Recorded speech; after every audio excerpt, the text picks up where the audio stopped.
Olá, bem-vindos à comunidade Novo Tempo Fortaleza. Fazemos parte da Igreja Adventista do Sétimo Dia. Esse é um lugar para se conectar com Deus e servir ao próximo. Nossos encontros são experiências reais com Cristo e sua verdade, onde buscamos ser cada dia mais parecidos com aquele que nos criou. Quer ficar por dentro dos nossos projetos e não perder nada, nenhum evento, nenhuma mensagem? Segue a gente no Instagram e se inscreve no nosso canal no YouTube. Fica aí, que a nossa programação começa em instantes. E lembre-se, Somos porque Ele é.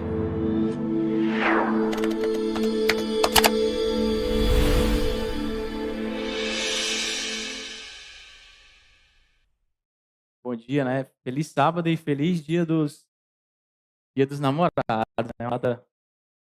É aqui? Isso. Dia dos Namorados. Não tem como a gente não falar sobre isso hoje, né? Não tem como a gente ignorar esse dia. Para você que tá namorando, eu sei que hoje foi um dia de... Hoje não, né? É uma data de gastar muito dinheiro, né? Principalmente se você tá no começo do relacionamento. Presentes, eles... Um decaimento de valor ao longo do tempo, né, Rose? E para você que é casado, né? Meus amigos aqui casados homens, hoje é um dia de esperança, né? Hoje é um dia onde os humilhados poderão ser exaltados. Então, datas comemorativas sempre tem esse lado positivo, né? Bom, você que está em casa, está vendo aí, e o título da nossa reflexão hoje é Fé em Deus que Ele é justo. Se você não viu ainda, Fé em Deus que Ele é justo. E a gente tem que trazer essa promessa para os nossos relacionamentos, beleza? Por exemplo, para você que está namorando, Fé em Deus que Ele é justo. Se você está no relacionamento e o varão ou a varoa aí tá te enrolando, né? O tempo está passando e as coisas parecem que não vão para o próximo nível, fé em Deus que Ele é justo. Deus vai tirar essa pedra de tropeço do teu caminho e vai te mandar um presente de Deus. Amém? Fé em Deus que Ele é justo. Para você que é casado, e falando especificamente para quem é do meu time, os homens casados, a verdade é que a gente, Arnaldo, não sei se isso acontece com você, mas é um paradoxo que acontece em 99% dos casos. Existe um paradoxo da vida do homem casado, que é o seguinte: se você escolhe contar para sua mulher uma história em primeira mão, antes de contar para qualquer outra pessoa, uma história que aconteceu com você, algo que você vivenciou, você está ali assinando de forma inconsciente, declarando que lei concorda que você, quando estiver contando essa mesma história, na presença dela e de outras pessoas, você será interrompido, você será corrigido e desmentido. É ou não é verdade? Quem já passou por isso? Porém, como eu falei, é um paradoxo. Se você escolhe não contar em primeira mão para ela, se você escolhe contar essa história verídica, baseada em fatos reais, na presença dela e de familiares, não importa o que você vai contar. Não importa se você vai contar que ganhou o prêmio Nobel, que, sei lá, tá com 2 milhões a mais na conta, não importa o que você contar, ela não vai prestar atenção em nada. A primeira coisa que ela vai falar é o seguinte: tu não me conta mais nada. Então é um paradoxo. Então, para você, meu amigo casado, eu quero te dizer, fé em Deus que Ele é justo, e a justiça de Deus vai prevalecer sobre esse. Mas se você não está nem casado, nem namorando, se você ainda é feliz, digo, solteiro, aproveite esse tempo. Aproveite. Se casar, se relacionamento fosse tão bom, Paulo, Jesus não teria sido solteiro, né? Não, brincadeira, gente.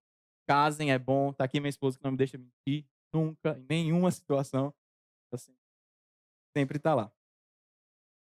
Gente, então é o seguinte: se você está em casa e tem acesso a uma Bíblia aí do seu lado, pega a Bíblia. Hoje eu vou fazer cosplay de Tiago. O Tiagão, quando ele está aqui, ele bate recorde de versículos lidos, né? Sempre que o Tiagão está aqui, a gente se alimenta muito da palavra. Então a nossa reflexão hoje, a gente vai ler um pouquinho sobre a Bíblia. Então, se você que está aqui na casa, não tem como a gente acompanhar no telão, tiver acesso a uma Bíblia aí, beleza. Você que está aí em casa, não aqui na casa, você que está em casa, hoje o Jonatas, maravilhoso, está ali. Sempre essa dupla funcionando, né, Jonatas? Vai colocar para você o texto aqui na live. E aí você pode acompanhar junto. A versão que eu pedi para o Jonas colocar lá é a mesma versão que tem aqui na minha Bíblia, que é a NVT. Não estou ganhando nada por isso, mas essa é a melhor linguagem que eu já estudei a Bíblia. Então, NVT, nova versão transformadora. Vamos lá, a gente vai ler alguns versículos que vão trazer paz e alegria para o nosso coração dentro desse contexto de fé em Deus que Ele é justo. Jonas, vamos começar com Josué, capítulo 6, versículo 21. Se você tiver aí, Josué. Se você tiver que sair da transmissão para pegar a Bíblia, fica aí. Se você tiver a Bíblia física, é bom. Mas não, fica aí de boa. Vamos lá. Josué capítulo 6, versículo 21, diz o seguinte: com suas espadas, destruíram completamente tudo que havia. Dentro dela, homens, mulheres, jovens e velhos, bois, ovelhas e jumentos. Josué capítulo 8, versículo 25 agora. Outra mensagem de paz e amor e esperança para os nossos corações. Toda a população de Ai, no total de 12 mil homens e mulheres, foi exterminada naquele dia, pois Josué manteve sua lança estendida até que todos os moradores de Ai tivessem sido completamente destruídos. Mensagens de amor e esperança para os nossos corações. É ou não é, Martim?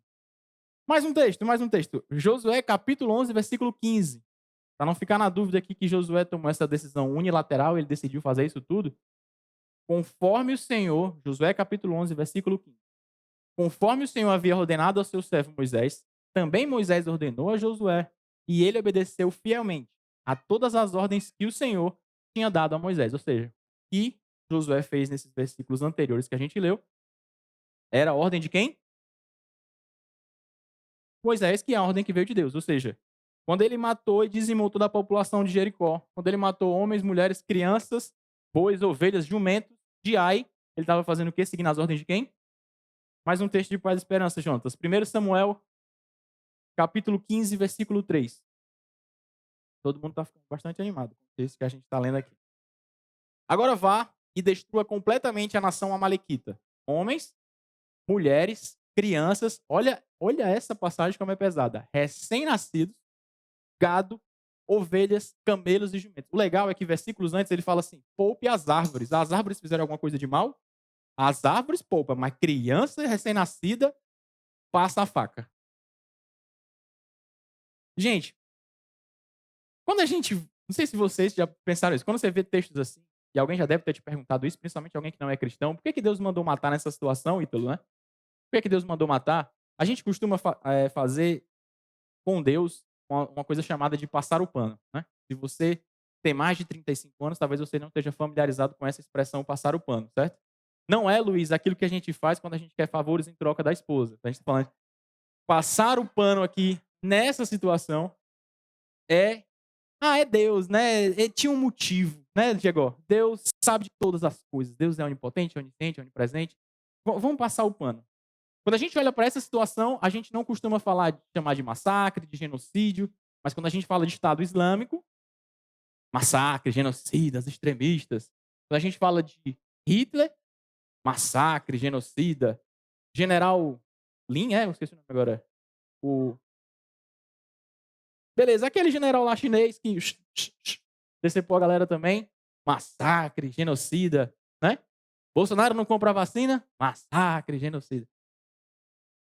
Hutus, lá os Tutsis contra os Hutus em Ruanda. Massacre, genocida.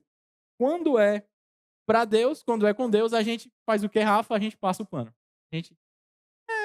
tem um motivo, um sentido.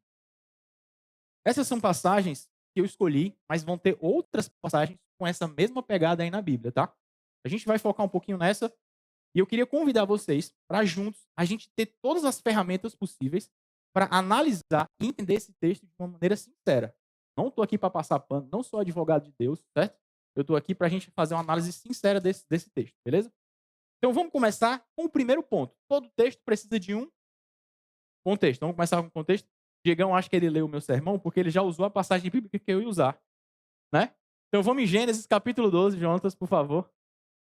Gênesis capítulo 12. A próxima tu avisa, viu, Diego? Gênesis capítulo 12, versículo 1 ao 3. Vamos ler junto. 1 ao 3. Eu tenho que deixar claro, gente, eu gosto muito de história, certo? Muito de história, muito. Por mim, sempre que eu viesse aqui, eu ia contar uma história. Eu gosto de contar a história. E eu já avisei para vocês que a minha mente é um pouco diferente das demais, certo? Para a história fazer sentido para mim, eu tenho que trazer ela para a minha realidade, para eu conseguir absorver o máximo de informação que tem ali na Bíblia e não ser apenas uma leitura check. Beleza? Então, me deem essa licença poética aí, tá? Não estou acrescentando nada ao texto bíblico, não estou blasfemando contra Deus, só estou trazendo a minha interpretação. Show? Gênesis capítulo 12, versículo de 1 a 3 tem assim. Tinha dito a Abraão, deixe sua terra natal. Jonatas, tu vai passando aí que eu vou contando a minha versão aqui, beleza? Deus chega para Abraão, como o Diego falou. Abraão. Voz de Deus, né? Sai da tua terra e vai para outro lugar melhor. Essa tua terra que tu está aí é muito ruim, é muito violenta. Uma compreensão para todo mundo que está aqui, que é de Fortaleza, é como se aquela terra de Abraão, que é a terra de Ur dos Caldeus, fosse o Bom Jardim. Bom Jardim da região, o bairro Bom Jardim. Se você mora no Bom Jardim, desculpa, mas é realidade. É o bairro mais perigoso de Fortaleza. Sai do Bom Jardim, eu vou te levar para outra terra. Confia no Pai, que eu vou te levar para um lugar melhor. Vou te levar para um bairro que ninguém está muito ligado, assim, vou te levar para o Eusébio, né? A galera não está muito interessada no Eusébio. Lá tem violência, beleza? Tem violência, viu? Gabriel vai para o Eusébio, lá tem violência também. Mas é menor, né? E tranquilidade. Quando chegar lá, vai ter outros povos morando lá, mas eu vou estar contigo, eu vou te abençoar, e como o Diego falou aqui, tu vai ser bênção para as nações. A gente precisa ter um conhecimento pressuposto antes da gente seguir adiante, tá? Porque se você nunca leu essa passagem, você está vendo aqui agora, como meu amigo Pedro que está assistindo aí, Pedro, tamo junto. Se você está assistindo aqui agora, você fica assim, como assim? Deus tem uma galera preferida? Deus gosta de panelinha? Sim, Deus gosta de panelinha. Jesus tinha 12 e dentro dos 12 ele ainda tinha 3. Que era, né, uma xicrinha dentro da panelinha. Ele tinha os 12 dele, mas ele andava mais tempo com Pedro, Tiago e João, é ou não é? Então, panelinha é uma coisa de Deus. Depois a gente pode marcar um estudo e identificar se a tua panelinha é de Deus ou não é de Deus. Só um spoiler aí, se tu se junta para falar mal dos outros, tua panelinha não é de Deus, tá? Não era isso que Jesus fazia, não. Beleza, Deus escolhe um povo. E o intuito dele escolher o povo aqui, eu estou dando um resumão da ópera só para a gente seguir adiante na nossa leitura da passagem bíblica. Ele escolhe um povo com um único sentido, didático, pedagogia divina. Ele precisa se comunicar com a gente e para isso ele escolhe um povo para ensinar esse povo, olha, vocês têm que ver assim, vocês têm que fazer isso aqui e aí vocês serão bênção para as outras nações aqui da terra. Beleza? Show de bola essa compreensão. Se alguém tiver alguma dúvida sobre isso, fala comigo que eu te passo o WhatsApp do Tiago e ele vai tirar as tuas dúvidas. Beleza? Então Deus escolhe um povo com esse sentido, com esse propósito, com esse intuito. E esse povo vai ser a descendência de Abraão. Ele fala, Abraão, vou te abençoar e tu vai ser bênção para todos os povos, para todas as nações do mundo. Beleza? Aí Abraão, e aqui a gente não vai ler, mas se você ler do capítulo 21 até o capítulo 46 de Gênesis, em todos esses capítulos, em vários momentos, você vai ver Abraão prosperando financeiramente e adquirindo terras. Ele começa a comprar terra. Ou seja, Abraão começa a jogar um banco imobiliário ali. E quem está jogando os dados são Deus. Porque, meu amigo, é só terra boa que ele para. Ele começa a comprar terra aqui, terra ali, terra aqui, terra ali. Quando ele chega lá e Deus, Abraão, você não vai se envolver com guerra, não vai ter peia, não vai ter nada. Eu vou fazer tu prosperar, meu querido. Abraão começou a comprar Magazine Luiza, ações da Magazine Luiza em 2011, quando ninguém acreditava. Abraão investiu em bitcoins quando ninguém sabia nem o que era criptomoeda. Então, tipo assim, as finanças de Abraão, cara, absurdo o que ele fez ali. E, por exemplo, uma estratégia muito legal, e você vai ver muito isso entre os capítulos 21 a 46, era que Abraão comprava poço ou comprava terra onde poderia ter poço. Mesmo se ele conseguir fazer um estudo sísmico ali da região, ele sabia que se cavasse ali ia ter poço. Quem é que estava fazendo isso? Era Deus. Entenda, poço não é a mesma noção que a gente tem de poço hoje.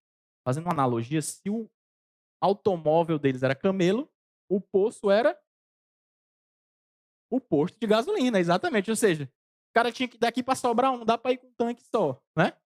Principalmente se for de Santana, não chega nem na Calcaia. Aí ele tinha que parar num posto. O camelo precisava se abastecer e Abraão era esperto. Abraão aqui, ó, comprou, começou a ficar rico. Todas aquelas terras que eram habitadas por cananeus, hititas, amorreus, pipipi, popopó, Abraão compra essas terras de maneira legal, justa, beleza? Esse aqui é uma coisa que a gente tem que entender. O contexto é esse. Só que o Deus, quando ele fala assim, Abraão, tu vai ser bênção, se tu... É uma aliança. A gente está estudando muito isso na nossa lição da Escola Sabatina sobre aliança, né? Eu faço a minha parte e tu faz a tua, né? Aliança, né? Os dois lados. Então, Abraão só tinha que ser fiel àquilo que Deus pediu para ele fazer. Só que o que acontece? Não acontece, né? A descendência de Abraão. O ponto em que, momentos antes da desgraça acontecer, é quando os irmãos de José vendem ele como escravo.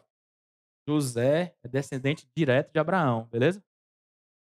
E aí, em um momento da Bíblia, essa é outra história que o Tiago pode explicar melhor.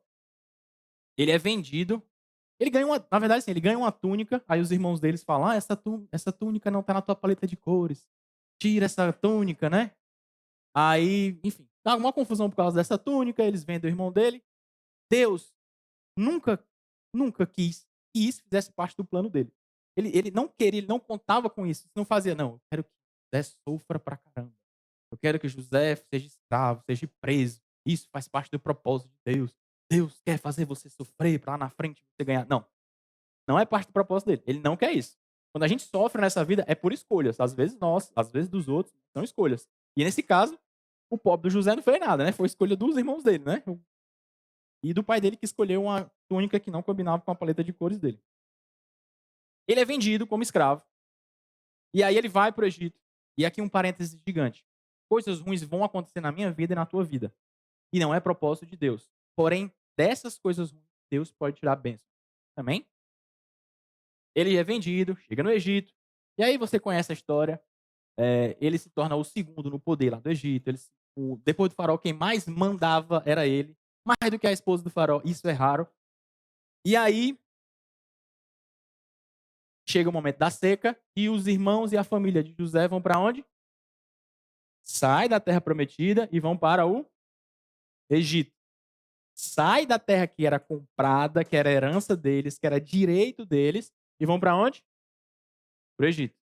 Ou seja, quando Deus chega para Moisés, vai lá e liberta o meu povo e leva eles de volta para a terra prometida, de volta para aquilo que é por direito legal deles, porque foi comprado com o dinheiro do Banco Imobiliário de Abraão, ele está falando para eles irem de volta para aquilo que é deles. Quando Deus fala, e aí a gente tem, Moisés ficou com a parte difícil, né? Aguentar o povo 40 anos no deserto, e Josué ficou com a parte impossível, que era, né, bater nos outros, guerrear e tal. E o texto que a gente leu são as partes de Josué fazendo aquilo que Deus pede. Primeiro ponto, contexto. Esse é o contexto. Quando Deus fala, Josué, vai lá e toma aquela terra dos cananeus, Deus não está tomando terra que era dos outros. Era a terra deles. Só que não tinha cartório, não tinha como comprovar, né? Beleza.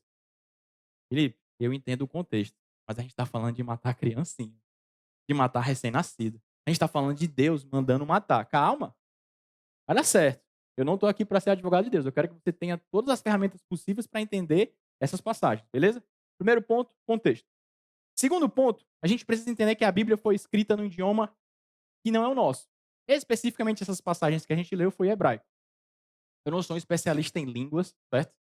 Eu não quero forçar a interpretação de texto bíblico. Inclusive, eu quero te deixar a missão para o que eu falar aqui, se você tiver como anotar, você pesquise isso, beleza? Que você pesquise com a galera que estuda hebraico. Na internet tem muito vídeo de gente que não é cristão, mas que é estudioso de língua, e você vai ver isso que eu estou te falando aqui. Não tenho como explicar. Eu entendi, só que não entendi o suficiente para, né? Vocês estão entendendo o que eu estou falando, né? Beleza. Primeira coisa que a gente precisa entender é que no hebraico existe um tempo verbal que não existe no português. Ou seja, quando a gente tem esses textos, Deus falando assim, mata, vai lá e sitia a cidade, não poupa ninguém, a gente está falando de um tempo verbal no português que é o... É isso, Cacá, qualidade, né? Não, qualidade, Cacá. É o hiperativo, ou seja, é uma ordem direta, né? Lave as louças, né? É uma ordem direta, né? Baixe a tampa do vaso, ordem direta, né? Hiperativo. Ela está entendendo bem desse ponto, né? Não suje meu tapete, né? Ordem direta, isso é o hiperativo. Só que esse tempo verbal, no hebraico, ele não funciona dessa mesma forma. Eu estou falando aqui, parece que eu estou forçando. Vai lá, quando terminar essa live, não agora, pesquisa tempos verbais do hebraico. Vai ver que tem muito mais tempo verbal do que o nosso. Existe um tempo verbal, que é o tempo verbal em que essas passagens foram escritas, que é o... Esqueci o nome, parece com Jurássico a palavra. Pesquisa lá que tu vai ver. Não acredita em mim, duvida. Isso é bom. É um tempo verbal que ele pode ser traduzido para o imperativo, mas ele seria melhor traduzido para o nosso português, mais ou menos assim. Eu vou contar uma história para você entender, certo? Sua esposa está lá de boa, chega nela e começa a fazer uma massagem. Esposa, beijinho no pescoço, né? Faz aquela massagem, ela já olha para ti com aquela cara assim de... o que é que tu quer? Não, vida, quero nada não, tá doido, é? Só massagem. O tempo vai passando, tu tá ali, aí tu... Ei, vida, joga bola com os meninos, ó. Aí, já vai jogar. Tua vida é o futebol. Assistir um filme comigo tu não quer. Mas jogar é jogo na TV, é jogo no videogame, é jogo no computador. É jogo no teu trabalho, no meu caso, né? Jogo no celular. Comigo tu não quer. Não, mas faz o seguinte. Vai. Pode ir. Quer ir? Vai. Agora eu te pergunto, meu amigo casado, meu amigo namorado. Tu vai? Tu vai, Diego?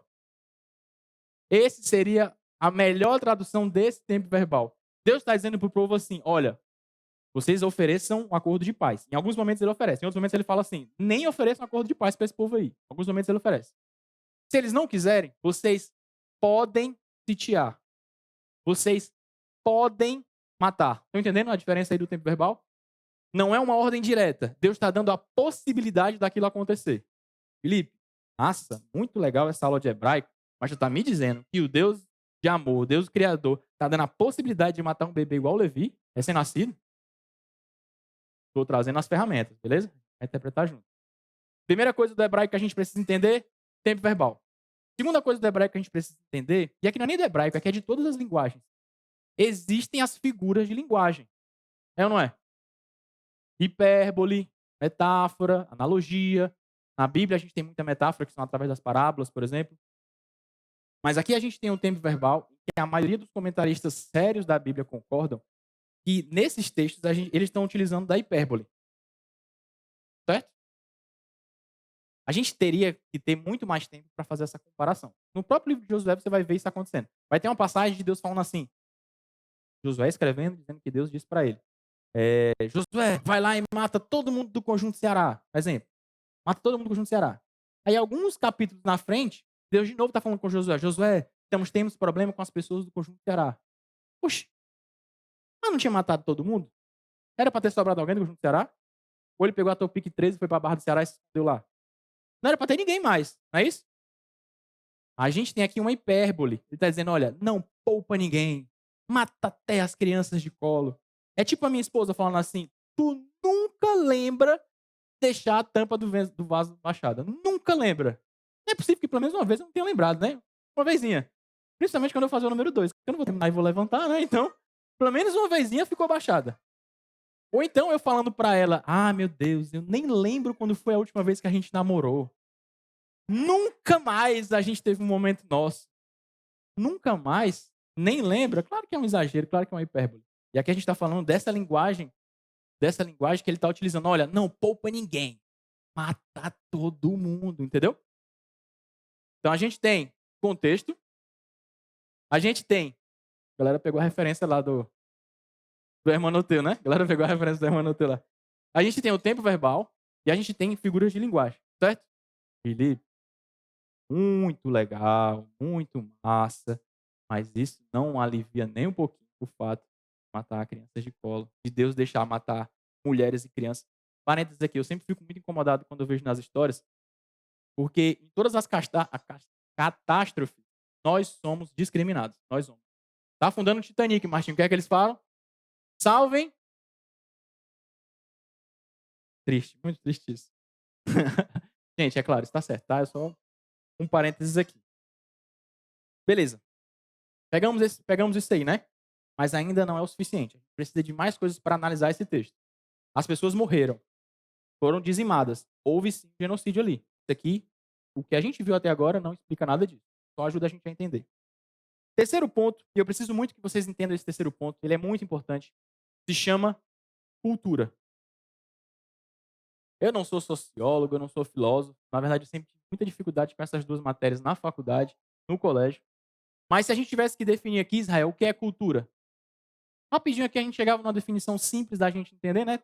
Vamos dizer assim, cultura é a soma das ações de um povo, de um determinado lugar. Pode ser isso ou alguém discorda que deveria ser outra definição?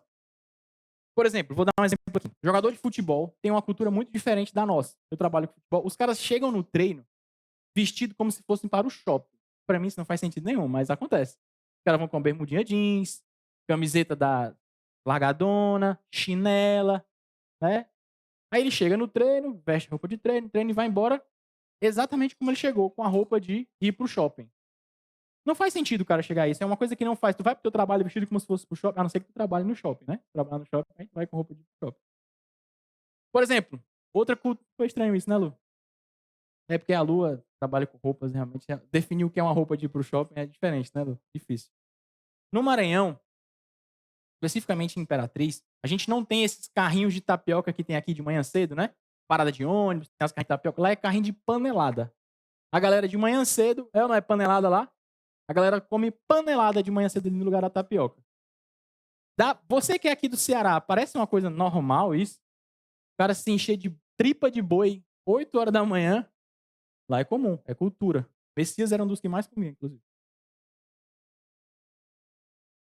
Mas, Felipe, isso aí é comida sendo oferecida de manhã, só que comida diferentes em regiões. A gente poderia passar amanhã aqui trazendo exemplos de culturas muito diferentes de outros lugares do mundo.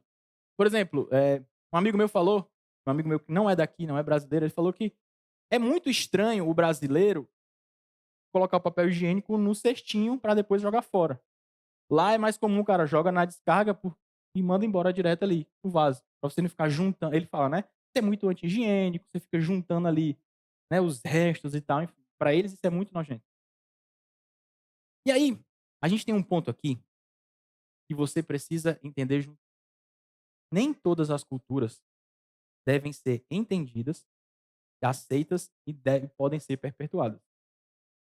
Se isso está te incomodando, a gente tem que respeitar todas as culturas e tal. Eu vou te falar um seguinte: nazismo era uma cultura que deveria ser perpetuada? Sim ou não? Canibalismo, as tribos canibais matam e comem pessoas. É uma cultura que merece ser perpetuada? Ou deve ser respeitada? Vamos deixar, a gente não entende, é uma cultura diferente da nossa, é assim que eles pensam. Sim ou não? E o que é que vocês acham de uma cultura onde o sacrifício de crianças é comum?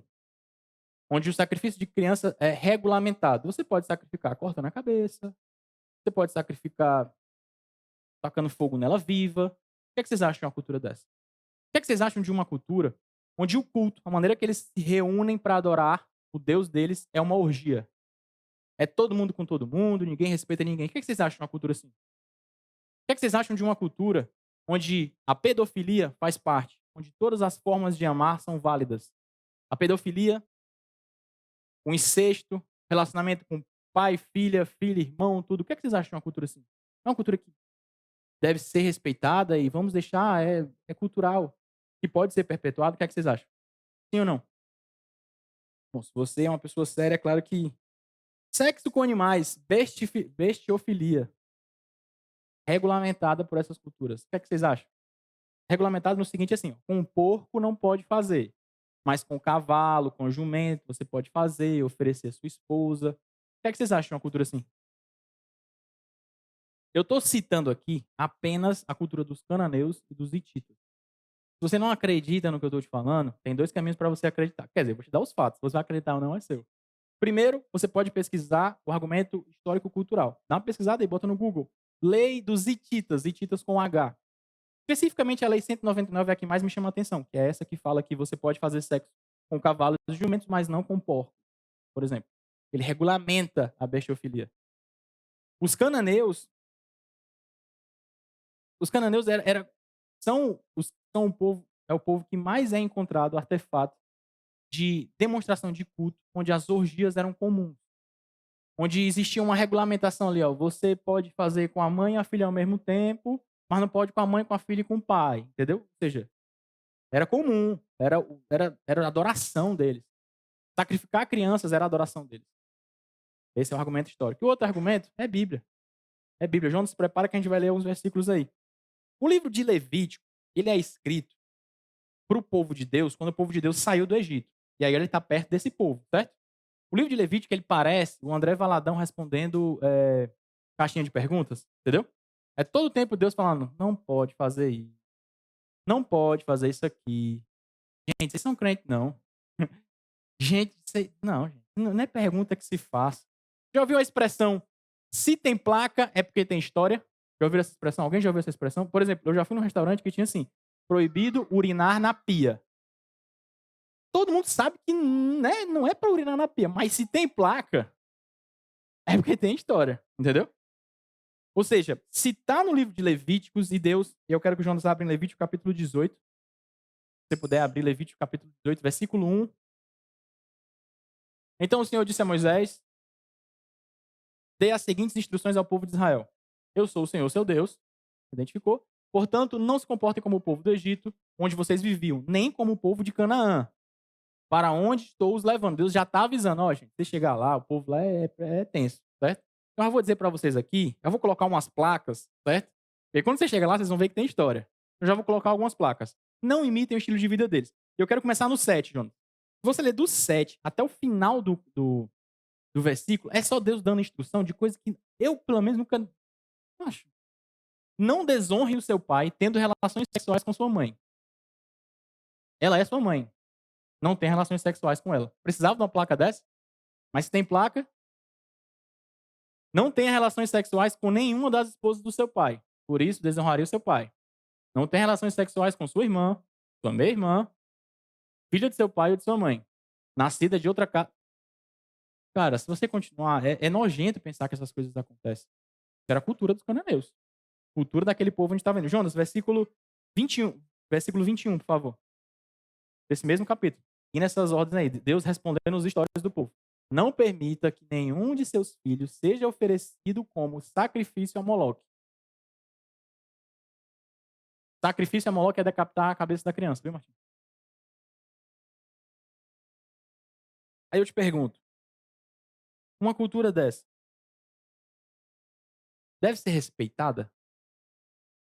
Uma cultura dessa pode ser perpetuada? O que é que vocês acham? Felipe, não. Felipe, é o seguinte.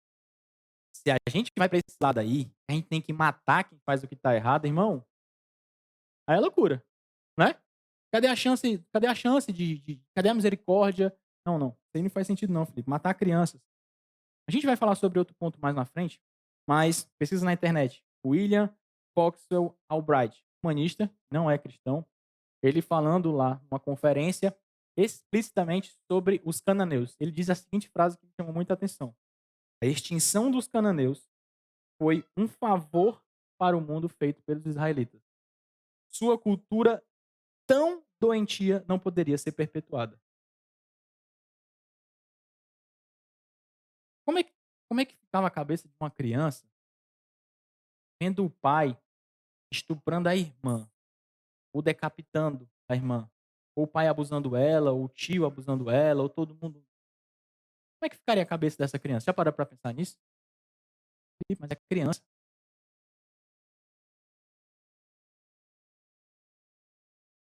A gente leu 3 textos sobre Josué, não foi lá no começo? Vocês lembram disso? 3 textos sobre Josué, que estavam no livro de Josué, e leu um sobre Samuel.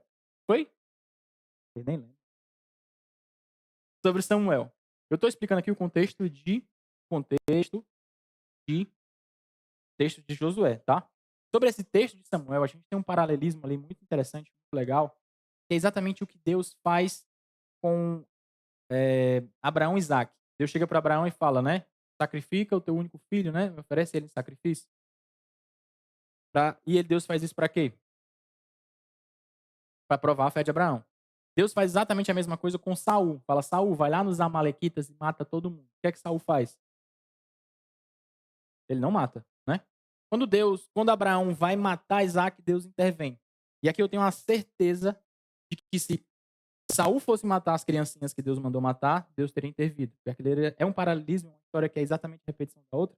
Teria sido simplesmente para provar que Saul não era uma pessoa capaz de cumprir as ordens de Deus. Voltando para os nossos pontos. Tem uma parte, talvez seja a melhor parte, a melhor maneira, o melhor argumento para a gente entender isso aqui tudo, que está em Gênesis, capítulo 15, versículo 16. Deus ainda falando com Abraão, lá naquela parte lá, quando ele está dizendo, Abraão, sai da tua terra e tal, diz o seguinte, depois de 4 gerações, Deus está falando, no versículo 15, Deus falando que quando tu chegar lá, vai ter esse povo e tal. Depois de 4 gerações, seus descendentes voltarão a esta terra, pois a maldade dos amorreus ainda não chegou ao ponto de provocar o meu castigo. Em alguns versículos vai estar dizendo que a medida de iniquidade deles ainda não chegou. Você entendeu o que a gente acabou de ler? Deus está dando 4 gerações para esse povo, amorreu, cananeu, 4 gerações para eles se arrependerem. Ele está dizendo, olha, ainda vai ter mais 4 gerações. Não é para tu ir agora matar esse povo, não é para tu ir agora aplicar o meu juízo contra esse povo, porque eles ainda têm pelo menos 4 gerações. Se a gente pegar cada geração, é 100 anos. Pegar assim? 100 anos, né? Se a gente pegar assim, esse povo tem pelo menos mais 400 anos de misericórdia. Vou dar 400 anos para esse povo, Rafa, pensar no que eles estão fazendo, pensar no coração deles mudar. Mas, 400 anos depois, ou 4 gerações depois, chega Josué e aplica o que a gente falou aqui. Esse é um texto que incomoda, né, a gente? Você que é cristão, quando chega... A gente costuma olhar para esse Deus do Antigo Testamento e dizer, esse Deus eu não... Quero o Deus do Novo Testamento. Quero o Deus do amor, quero o Deus do perdão. Esse é um texto que incomoda muito. Esse, na verdade, eu chamo de esqueleto no armário dos crentes, né? Aquilo que a gente deixa ali escondido. A gente não quer muito falar sobre isso, a gente não quer muito argumentar sobre isso. Não, vamos falar sobre outra coisa. Tinha um motivo, tinha um significado. Mas sabe qual é a prova cabal disso aqui? De que esse povo teve sim a chance de se arrepender, teve chance de mudar o seu comportamento? A prova cabal está no que aconteceu na cidade de Jericó. O povo foi ajudado por uma pessoa lá na cidade de Jericó. Quem foi? Raabe. Raabe era o quê? Raabe era prostituta. Raabe era prostituta e ela não aguentava, a mulher era prostituta e ela não aguentava a iniquidade daquele lugar. Ela não só era prostituta, porque a palavra que é utilizada é para dona de pensão, né? Ela era a chefe. E ela não aguentava mais a iniquidade daquele lugar. Ela não aguentava mais como aquele povo estava vivendo e ela resolve ajudar o povo de Deus a livrar, a libertar eles daquilo tudo. Se houvesse pelo menos um, Deus teria salvado aquela pessoa teve a possibilidade.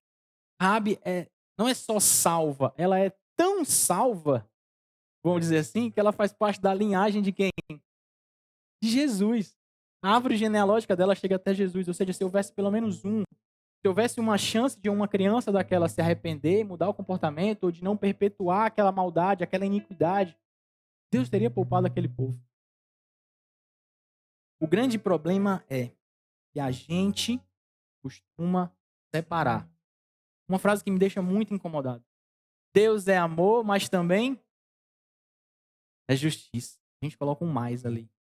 A gente coloca uma divisão, como se existisse um Deus bom, que é o amor, a face de Deus boa, e coloca o outro lado de Deus, a justiça. Se comporta, senão a justiça de Deus vai cair sobre você. Deus é amor. Deus é a justiça. Pensamento empírico básico. Então, amor é o quê? É a justiça. E justiça é o quê? Amor. Se você fala de amor, mas não utiliza a justiça, esse aí não é o amor de Deus. Se você fala de justiça, mas não fala com amor, essa aí não é a justiça de Deus. Deus, amor e justiça são a mesma coisa. O amor de Deus e a justiça de Deus são a mesma coisa. Mas é Deus. Jesus era outra coisa. Jesus fala no livro de Marcos, eu e o Pai somos o quê? Somos um só. Deus Pai, Deus Filho, Deus Espírito Santo.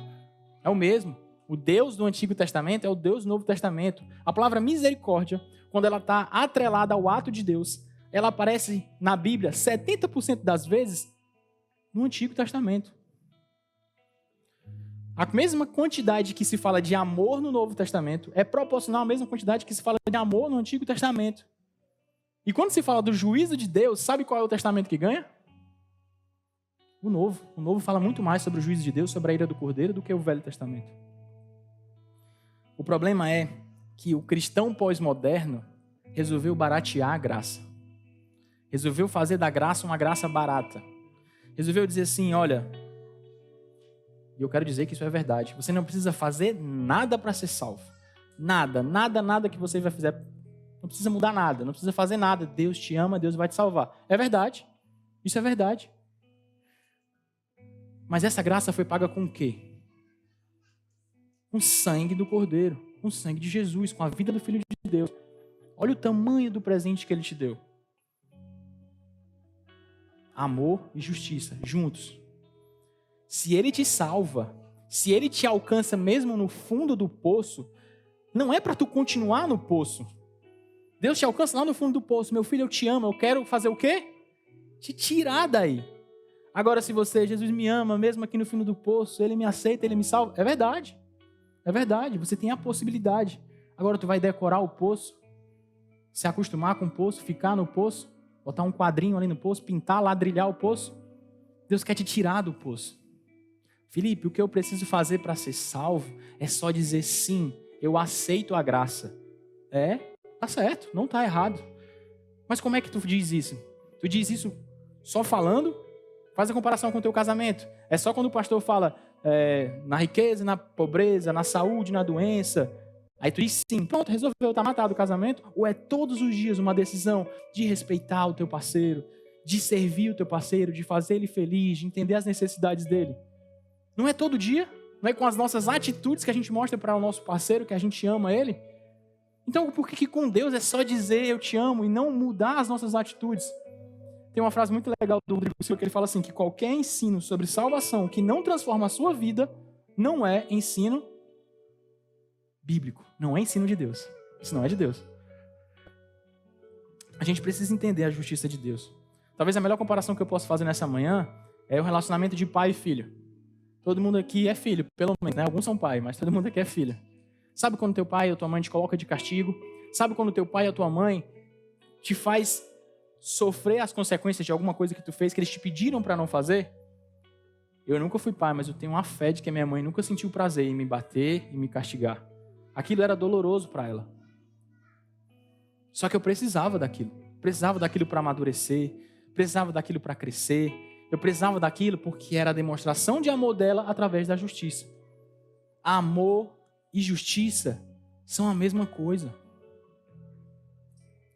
Deus não terá prazer nenhum em destruir o diabo. Nenhum, Rosa. Nenhum. Aquilo, a gente olha para o diabo e a gente chama de diabo porque ele é o diabo para nós. Mas para Deus, ele é a criação dele. Aquilo vai ser doloroso para ele, mas ele vai ter que fazer porque a gente precisa da justiça de Deus. A gente precisa da ira do Cordeiro. Eu não sei se na tua vida tu é injustiçado, eu não sei se na tua vida tem coisas acontecendo aqui. Mas eu quero te contar, te relembrar de uma coisa que a gente viveu esse ano. Cidade de Saudade, Santa Catarina. 4 de maio. Um jovem entra numa creche com facões. Mano, é uma coisa que me dá ânsia. Ele matou 3 crianças com menos de 2 anos de idade. Ele matou o Gabriel, Levi e o Luquinhas. Um facão. Essas famílias precisam da justiça de Deus. Essas crianças precisam da justiça de Deus. Felipe, e o não matarás, amigão, essa talvez seja uma das passagens que foi mais mal traduzida da Bíblia. Não matarás é não assassinarás. Sabia que Deus não te condena se tu defender a tua família num caso de legítima defesa? Isso não é pecado. A justiça foi feita. Esse não é o tema da nossa mensagem aqui hoje. O tema é que Deus tem que destruir o mal. E se você escolhe ficar do lado do mal, você vai ser destruído junto. Imagina, uma pessoa está com uma arma e fala, estou aqui porque eu estou vendo o Gabriel e estou vendo o André atrás dele. Gabriel, sai da frente que eu vou atirar no André. Analogia, o André é como se fosse um mal. E o Gabriel, não vou sair daqui. Tudo bem, Senhor, tu me aceita como eu sou. Eu estou aqui com o mal, mas tudo bem, não preciso fazer nada. Gabriel, eu te aceito, eu estou te dando essa chance. Sai daí, Gabriel, que eu preciso atirar no mal, preciso atirar no André. Se o Gabriel escolhe não sair, o que é que vai acontecer com o Gabriel? O juízo de Deus, a ira do Cordeiro, ela vai acontecer. Ele vem. Quando ele vier, ele vem para acabar com toda essa maldade que existe nesse mundo. Com estupro, com preconceito, com assassinato de crianças.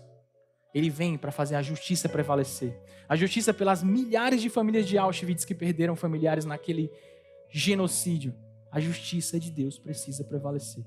A gente precisa da justiça de Deus, assim como a gente precisa do amor de Deus. E eu não vou mentir para vocês, a gente só vai ter essa justiça quando Jesus voltar. A gente só vai ter essa justiça quando a gente vê uma nuvem do tamanho de uma mão aparecendo no céu. E olha, a Bíblia é muito clara sobre a volta de Jesus e também sobre a maldade atingir níveis absurdos no final do tempo. Vai ter mais pandemia, vai ter mais morte, vai ter mais assassinato, vai ter mais perseguição, as coisas vão piorar. O povo lá de Canaã teve 400 anos, 4 gerações para se arrepender. Eu não sei quanto tempo a gente tem. Eu fazendo as contas aqui, tenho no máximo 40. Estou sendo otimista, né? Se eu continuar comendo do jeito que eu estou comendo, nem tanto. Não sei quanto tempo a gente tem para se arrepender, para sair da frente do mal, para sair do lado do mal, para sair do fundo do poço, para mudar as nossas atitudes, para mudar o nosso comportamento, para ficar do lado da luz, para ficar do lado da vitória. Eu não sei quanto tempo a gente tem. Mas a gente ainda tem. Ele vem. O louvor agora vai cantar uma música. Eu aproveito esse momento aqui que está no ao vivo para admitir que essa é a música que eu mais gosto. Porque ela é uma música que traz esperança. E a metáfora mais perfeita que existe para o dia de hoje é casamento. Deus não casou com ninguém, falando de Jesus, quando ele esteve aqui na terra. Na verdade, ele casou com todos nós. A letra dessa música tem um momento que fala que Jesus vem buscar a sua noiva. Nós somos a noiva. Ele está ansioso. Igual um crente quando está ansioso para casar, né, Gabriel? Doido pela noiva. Deus está doido pela noiva dele, que somos nós. Ele está ansioso para vir resgatar a gente. Ele está ansioso para chamar a gente pelo nome e levar a gente para o céu. Está mais ansioso do que o Gabriel. Ele está ansioso para acabar com o mal. Por mais que ele não sinta prazer em destruir o mal, mas a gente precisa da justiça de Deus. Enquanto o louvor canta essa música, se você sabe a letra, fecha os olhos e vai em oração. Se você não sabe, acompanha essa letra e medita nesse texto tão poderoso. Medita nessa promessa. O rei está voltando. Amém?